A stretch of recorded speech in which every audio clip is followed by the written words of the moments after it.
इसकी वजह से आगे वाले सारे क्वेश्चन चले जाएंगे और ये चीज़ आपको जीरो पे लाके फेंकेगी। तो आपका सही आंसर आएगा बी। तो देखो लिसनिंग में 40 आउट ऑफ 40 जाना बहुत ही ज़्यादा आसान है, लेकिन आसान कब है जब आप ये 5 मिस्टेक्स नहीं करोगे। जिन भी बच्चों ने ये 5 मिस्टेक नहीं की वो बच्चे 8+9 बैंड तक भी लेकर गए हैं अपने लिसनिंग मॉड्यूल में, क्योंकि लिसनिंग एक ऐसा मॉड्यूल है जिसमें 9 बैंड लेना पॉसिबल है। तो ये 5 मिस्टेक्स क्या है, इसके लिए आपको सारी वीडियो देखनी पड़ेगी। आपको इनके नेम्स तो दिख ही रहे होंगे, डिस्ट्रैक्शंस क्या है, विजुअलाइजेशन क्या है, ठीक है, रीडिंग क्या है, स्किपिंग क्या है, सिनोनिम्स क्या है, ये 5 मिस्टेक को डिटेल में आज मैं इस वीडियो में बताऊंगा। और इन द लास्ट सबसे इम्पोर्टेंट टिप बताऊंगा जो लास्ट में, जो हर एक बच्चे के लिए, अगर आपका भी एग्ज़ाम आ रहा है या आप भी 15-20 दिन में एग्ज़ाम देने जा रहे हो तो ये वीडियो आपके लिए है, ठीक है। 40 आउट ऑफ 40 लिसनिंग में लेकर जाते हैं बच्चे और लेकर जाते रहेंगे, लेकिन वही बच्चे जो ये मिस्टेक्स नहीं करेंगे। ओके, तो चलते हैं वीडियो में। देखो लिसनिंग एक ऐसा मॉड्यूल है जिसमें प्रैक्टिस की बहुत ही ज़्यादा ज़रूरत पड़ती है, ठीक है।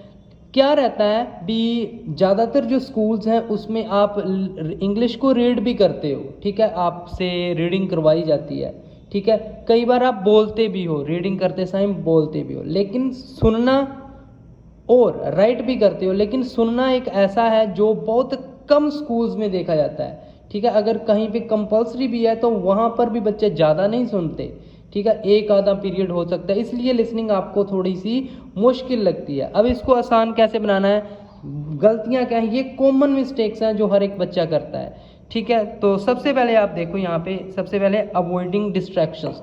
देखो लिसनिंग में क्या रहता है, लिसनिंग में होते हैं ट्रैप्स। हर एक लिसनिंग में आपको ट्रैप्स देखने को मिलेंगे और ये आपको डिस्ट्रैक्ट करने के लिए होते हैं, ठीक है। वो ट्रैप्स क्या रहते हैं, वो ट्रैप्स रहते हैं आंसर्स को चेंज करने के ट्रैप्स, ठीक है। अब आंसर्स को कैसे चेंज करते हैं, मान लीजिए दो आपस में लोग बातें कर रहे हैं, ठीक है, बातें कर रहे हैं। तो मान लीजिए एक है जूलिया, तो जूलिया ने जाना है एक पार्टी में, ठीक है।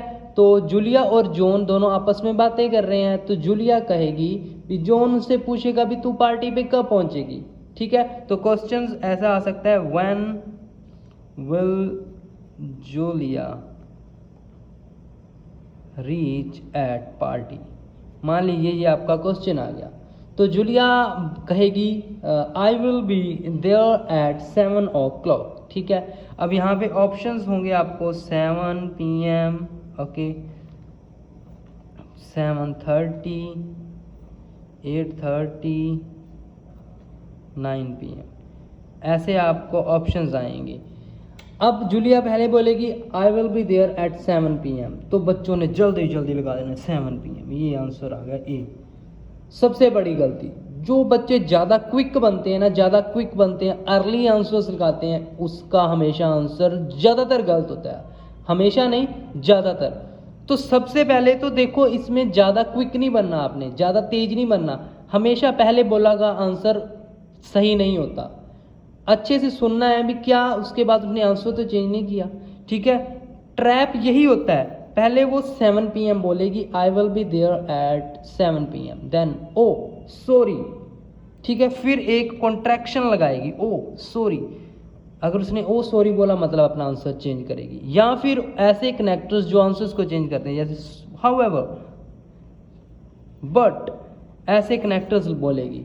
फिर कहेगी I have some work at that time, so I will be at party 30 minutes after the time I set before. मतलब उस वो कह रही है अभी मुझे काम है यार 7 बजे, तो मैं जितना टाइम मैंने पहले बताया था ना उससे आधा घंटा बाद पहुंचूंगी। तो पहले 7 बोला था, तो आधा घंटा बाद क्या आएगा 7:30, तो आपका सही आंसर आएगा बी। तो don't be very quick, there are many traps in the listening. अगर आप इन ट्रैप से बच जाओगे तो ऑब्वियस सी बात है आपको 9 बैंड तक जाने से कोई भी नहीं रोक सकता।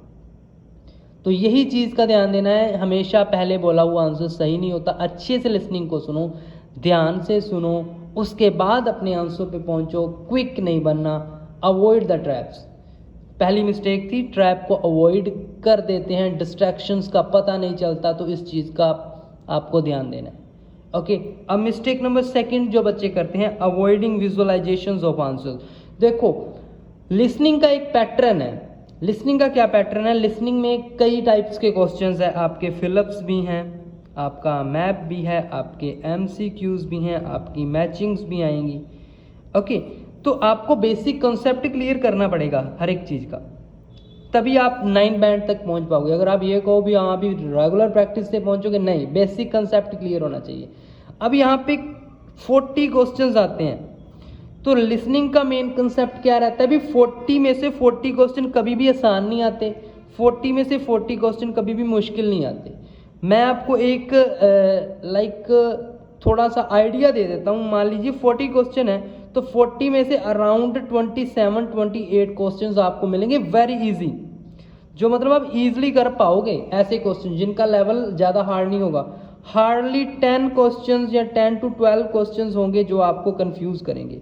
अब वो कंफ्यूजन वाले क्वेश्चन कहीं पे भी हो सकते हैं। मान लीजिए पहला भी कंफ्यूजन वाला हो सकता है, 10वां, 21वां, 22वां, 33वां, 37, मतलब कहीं पे भी हो सकते हैं। ये 10 क्वेश्चन कहीं पे भी पड़े हो सकते हैं। अब आपको ये देखना है भी आपने इन 10 क्वेश्चंस की बजाय ये 30 क्वेश्चंस को इग्नोर करना है या इन 10 क्वेश्चंस पे आप अड़े रहोगे। तो यहाँ पे विजुअलाइजेशन का पहले मैं आपको मतलब समझाता हूँ। तो कई क्वेश्चंस ऐसे हैं जिसका आंसर आप कॉमन सेंस से लगा सकते हो बच्चे, कॉमन सेंस से। कॉमन सेंस, आपको आंसर को इमेजिन करना आना चाहिए। इमेजिन करो आंसर को। अगर आपने आंसर इमेजिन कर लिया, ये ट्रिक स्पेशली काम करती है आपके फिलअप्स में। और फिलअप्स अराउंड 20 फिलअप्स हमेशा आपको मिलेंगे। मैक्सिमम प्रोपोर्शन फिलअप होता है रीडिंग का, और कॉमन सेंस पे बहुत सी फिलअप्स अपने आप हो जाते हैं। मान लीजिए अब ये आपके पास एक क्वेश्चन आ गया, द जोन, कोई भी है, the zone will replace dash of the garden. भी गार्डन की रिप्लेस, कुछ ना कुछ गार्डन का रिप्लेस करेगा जोन। अब क्या होता है भी कई बच्चों ने लिसनिंग सुनी और उसने ये नहीं देखा भी क्या चीज़ किसके बारे में बात हो रही है, उसने ये नहीं देखा, उसने सिर्फ सुना और उसको जो लगा भी रिप्लेस कर सकता है पेन, पेंसिल, ऐसे वर्ड आंसर लगा दे, जो बिल्कुल गलत है। देखो गार्डन के बारे में बात हो रही है ना, गार्डन में क्या कुछ हो सकता है। गार्डन में कोई ट्री हो सकता है, ठीक है, गार्डन में कोई फाउंटेन हो सकता है, गार्डन की जो फेंस होती है, जो उसके बाउंड्री पे फेंसेस हो सकती हैं। तो ऐसी चीज़ें तो आपको इमेजिन पहले ही कर लेना है, मतलब ऐसी चीज़ जो गार्डन से रिलेटेड हो। जब आपके माइंड में इमेजिन कर लोगे ना, ऐसे भी फेंस हो सकती है, ट्री हो सकता है, तो वही आंसर जब वो बोलेगा तो क्लिक बहुत जल्दी करेगा आपका माइंड। अगर आपने इमेजिन ही नहीं किया तो वो तो खाता खाली है ना, तो वो चीज़ का तो कोई फ़ायदा ही नहीं है, वो तो मिक्स होंगी चीज़ें। जब आपने इमेजिन ही कर लिया भी गार्डन से रिलेटेड कोई बात होगी और आपका माइंड ऐसे क्लिक करेगा भी गार्डन में यही होता है। मान लीजिए फेंस बोल दिया इसने, भी फेंसेस को रिप्लेस करेगा, तो ऐसे माइंड क्लिक करेगा और 100% एक्यूरेसी के साथ आंसर लगा के आओगे आप। फॉर एग्जाम्पल एक और, Taj Mahal was built by dash. अब ताजमहल को कौन बना सकता है? या तो एक पर्सन का नाम आएगा मतलब शाहजहां, या फिर एक ग्रुप ऑफ पर्संस का नाम आएगा मतलब मुगल्स ने या इंडियंस ने।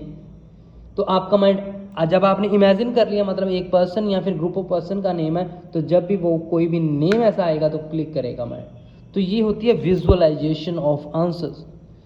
अगर आपने विजुअल्स करना स्टार्ट कर दिया तो आपके आधे आंसर तो ऐसे ही सही हो जाएंगे जो बिना कॉमन सेंस के बच्चे लगा के आते हैं। तो इस चीज़ को अच्छे से इस पे प्रैक्टिस करें, प्रैक्टिस करनी पड़ेगी इन पे, फिर ही 9 बैंड तक है, कोई खाला जी का बाड़ा नहीं है, ठीक है। उसके बाद आता है थर्ड पे, रीड वेरी डीपली। बड़ी मिस्टेक बड़ी है बच्चों की। अब मान लीजिए आपके एमसीक्यूज आते हैं थर्ड सेक्शन में, मान लीजिए 7 एमसीक्यूज आ गए यहाँ पे क्वेश्चन और उनके बड़े बड़े आपके ऑप्शंस। वहाँ पर आपको 10 से 15 सेकंड्स जस्ट मिलते हैं। अगर बच्चा को ये सोचे भी मैं अच्छे से जल्दी जल्दी रीड कर लूँ, सारे के सारे अच्छे से रीड कर लूँ, तो आपको मैं बताऊँ भाई हार्डली 7 में से आप 3 ही रीड कर पाओगे और पैसेज स्टार्ट हो जाएगा। तो इन चीज़ों पे अपना टाइम वेस्ट मत करें। अब यहाँ पे मैं आपको एक टिप बताता हूँ, अगर आपको लग रहा है भी MCQs हैं थर्ड सेक्शन में और लॉन्ग टेल वाले हैं, तो आप क्या करो, जो फर्स्ट सेक्शन है आपका वो बहुत आसान रहता है, उसमें कंप्लीट टाइम आप यूज़ मत करो, आप जल्दी जल्दी से उसको ऊपर से रिव्यू उसका ले लो, और यही फर्स्ट सेक्शन वाला टाइम आप थर्ड सेक्शन में क्वेश्चंस को रीड करने में यूज़ करो। एटलीस्ट 2 क्वेश्चन रीड कर लोगे आप, फिर सेकंड वाला भी ऐसे ही है, फिर 2-3 क्वेश्चन रीड कर लोगे, फिर थर्ड वाला तो आपको यूज़ करना ही करना है। और ज़्यादा डीप कभी भी मत रीड करो लिसनिंग में।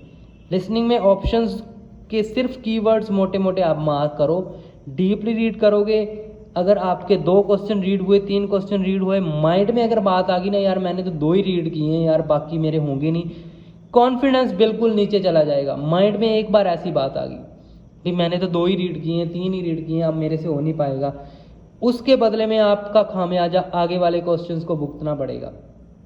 तो ये चीज़ें मत करो, ज़्यादा डीप रीड मत करना, ठीक है, मोटी मोटी कीवर्ड्स लगाओ, ठीक है। और मेन बात क्या है, इंस्ट्रक्शंस को रीड करो। अगर फिल इन द ब्लैंक्स है तो देखो 1 वर्ड है, 1 नंबर है, 2 वर्ड्स हैं या 3 वर्ड्स हैं, तो इंस्ट्रक्शंस को कभी भी आपने इग्नोर नहीं करना, इंस्ट्रक्शंस को सबसे पहले रीड करना है, उसके बाद ही आपका आंसर आएगा।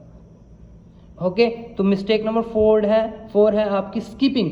बच्चों को स्किपिंग ही नहीं आती यार, स्किपिंग बहुत इंपॉर्टेंट पार्ट है। स्किपिंग आपको बिल्कुल 0 पे भी लेके जा सकती है, स्किपिंग आपको 8 ब्लैंड तक भी लेके जा सकती है। कैसे?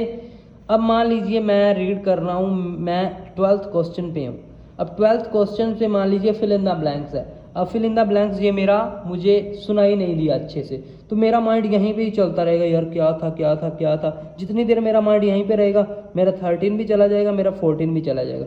अब मेरा 13 भी चला गया, अब मेरा 14 भी चला गया इस 12 की वजह से। अगर 3 क्वेश्चन चले गए, आपका माइंड ऐसे रिएक्ट करेगा भी बस तू गया गया गया, इसकी वजह से आगे वाले सारे क्वेश्चन चले जाएंगे और ये चीज़ आपको 0 पे लाके फेंकेगी। तो स्किपिंग का मतलब ये है, अगर आपका कोई 12th क्वेश्चन रह गया, उसको कह भी तू भाई जा बाढ़ में जा, मेरा आगे वाला क्वेश्चन मुझे मूव होने दे, स्किप कर दो उसको भी, एक के बदले आगे वाला मत खराब हो, गया तो गया, ठीक है, एक क्वेश्चन से कोई फर्क नहीं पड़ने वाला आपको, 39 पे भी 9 बैंड ही होते हैं, तो 13 पे चले जाओ। अगर 12 खराब हो रहा है जल्दी से 13 पे जाओ, उसकी वजह से आपके आगे वाले क्वेश्चंस पे इम्पैक्ट नहीं पड़ना चाहिए। ये चीज़ अगर आप इग्नोर कर रहे हो तो बहुत बड़ी गलती कर रहे हो। तो इस चीज़ में ऐसे मत करें, आप स्किपिंग को खराब मत करें, स्किपिंग करें जब आपको लग रहा है अभी आपका क्वेश्चन आपको नहीं समझ लगा, छोड़ दें वहीं के वहीं, नेक्स्ट पे मूव हो जाएं। 9 बैंड अगर लेने हैं इसलिए, अगर नहीं लेने, अगर आप सीरियस नहीं हैं, then you can do whatever you want. Okay, अब the last and the final one is, बच्चे क्या कर रहे हैं, इग्नोर कर रहे हैं सिनोनिम्स को। सिनोनिम्स बहुत ज़्यादा बड़ा रोल प्ले करते हैं आपके फिलअप्स में प्लस आपके MCQs में, बहुत ज़्यादा बड़ा रोल प्ले करते हैं। मैं आपको एग्जांपल देता हूँ, बच्चों को क्वेश्चन आया, जॉन जैसे भी है, go to the gym by walking, मतलब उन्होंने कहा भी जॉन जो है वो जिम जाता है बाय वॉकिंग, ठीक है। क्वेश्चन आ गया, how does John go to the gym? Number 1 by car, number C by foot, number B by bus, number D by bike. Okay, अब यहाँ पे बच्चे कहेगा यार इनमें से तो कोई नाम भी नहीं आया, यहाँ पे है वॉकिंग, वॉकिंग इसका सिनोनिम है बाय फुट। तो सिनोनिम MCQs में बहुत ज़्यादा बड़ा रोल प्ले करता है, इस चीज़ को इग्नोर मत करें, सिनोनिम्स का ध्यान रखें। सेम लाइक दैट ही फिल इन द ब्लैंक्स में है, ये आपको ऊपर और नीचे दोनों तरफ लेके जा सकता है। तो इन चीज़ों का आप ध्यान दें, लिसनिंग में आपको 9 बैंड तक लेके जाएंगी अगर इन चीज़ों का आप ध्यान दोगे, अच्छे से ध्यान दें इन चीज़ों का। ओके, तो ये थी आज की वीडियो। इन द लास्ट, अगर किसी भी बच्चे ने मेरी राइटिंग की क्लासेस ज्वाइन करनी हो तो मैं 15 डेज़ का जो बैच है वो शुरू कर रहा हूँ। टास्क 1 और टास्क 2 दोनों कंप्लीट करवाऊँगा मैं 15 डेज़ में। एकेडमिक का बैच है, एकेडमिक का बच्चे बहुत सारे जनरल वाले भी आ रहे हैं, लेकिन मैं फिर भी कह रहा हूँ एकेडमिक का। अगर कोई इंटरनेशनल बच्चा है, लाइक बाहर से देख रहा है, अगर उनको कोई प्रॉब्लम है तो वो रिकॉर्डेड लेक्चर्स भी ले सकता है, ठीक है। हम रिकॉर्डेड लेक्चर्स भी प्रोवाइड करवा देंगे। अगर कोई ऐसा बच्चा है जिसका लाइक 1-2 दिन में एग्ज़ाम है और उसको राइटिंग की क्लासेस चाहिए, तो उनके लिए हमारे पास रिकॉर्डेड प्रीवियस क्लास के लेक्चर्स हैं, रिकॉर्डेड है पूरे, तो वो उनको सारे के सारे मैं लिंक शेयर कर दूंगा। वो अपना 1-2 दिन में सारे लेक्चर अगर देख लेगा तो 100% उसकी हेल्प बहुत अच्छे से होगी। और इन 15 डेज़ की फ़ीस है 1500 रुपीज़। किसी भी बच्चे को ज्वाइन करना हो 8168321916 पे व्हाट्सएप करना है, ओनली 9467488225 इन नंबर पे आपको व्हाट्सएप करना है। क्लास को ज्वाइन, टाइमिंग की सारी इन्फॉर्मेशन आपको यहाँ पे बता दी जाएगी, ठीक है। जिस बच्चे ने भी ये चीज़ ज्वाइन कर ली, इंस्टीट्यूट ज्वाइन की जरूरत नहीं पड़ेगी, इस चीज़ की मैं गारंटी देता हूँ। इतना डीपली करवाऊँगा मैं इन 15 डेज़ में। टास्क 1, टास्क 2 की सेंटेंस फॉर्मेशन, IDP के रूल्स, 9 बैंड के स्ट्रक्चर्स, सब कुछ करवाऊंगा, पूरे अच्छे से करवाऊंगा।